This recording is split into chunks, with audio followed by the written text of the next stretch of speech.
এরপরের প্রশ্ন হলো, বিয়ে করলে কি ভাগ্য পরিবর্তন হওয়ার কোনো সম্ভাবনা আছে? জানলে উপকৃত হবে। যুবক যারা বিয়ে করেন নাই, বিয়ে করার মাধ্যমে ভাগ্য সুপ্রসন্ন হওয়ার বা পরিবর্তিত হওয়ার সুযোগ আছে কিনা?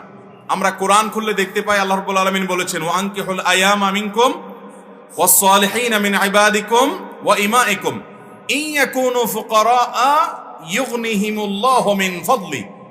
আল্লাহ অভিভাবকদেরকে নির্দেশ করেছেন, তোমরা তোমাদের অধীনস্থদেরকে বিবাহ শাদী দাও, তারা যদি একটু টাকা পয়সার অভাব অনটনের টুকটাক টান থাকেও, তাহলে আল্লাহ তাআলা তাদেরকে বিয়ের পর তাদেরকে সচ্ছলতা দান করবেন। এর মানে এই না যে আপনার কাছে মহরও নাই, আপনার কাছে স্ত্রীর মোটামুটি ডাল ভাতের ব্যবস্থা করার কোনো অ্যারেঞ্জমেন্টও নাই, ঢাল নাই তরবারি কিছুই নাই, কিন্তু আপনি নিধিরাম সর্দার হইতে চাচ্ছেন, এই সুযোগ নাই। যদি আপনার মোহর দেওয়ার কোনো ব্যবস্থা না থাকে, ডাল ভাতের জোগাড় করারও ব্যবস্থা না থাকে, তাহলে ফাআলাইকা বিসসাওম, নবীজির নির্দেশ অনুযায়ী আপনি রোজা রাখবেন। বিয়ে করবেন তখন যখন আপনি মিনিমাম মোহরের ব্যবস্থা করবেন, ডাল ভাতের জোগাড় করতে পারবেন। তথাকথিত পায়ে দাঁড়ানোর দরকার নেই, ডাল ভাতের জোগাড় বউয়ের করতে পারলে, মোহর ব্যবস্থা করতে পারলে আপনি বিয়ে করবেন।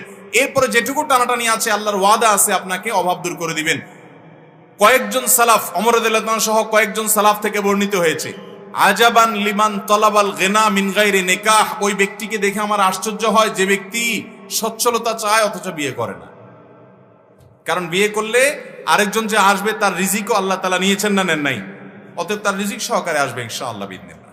বিদায় এই হাদিসগুলো থেকে বোঝা যায় এবং আয়াত থেকে বোঝা যায় যে বিয়ে, এটার মাধ্যমে আল্লাহ রাব্বুল আলামিন মানুষের জীবনে বরকত দান করেন, বরকত নাজিল করেন।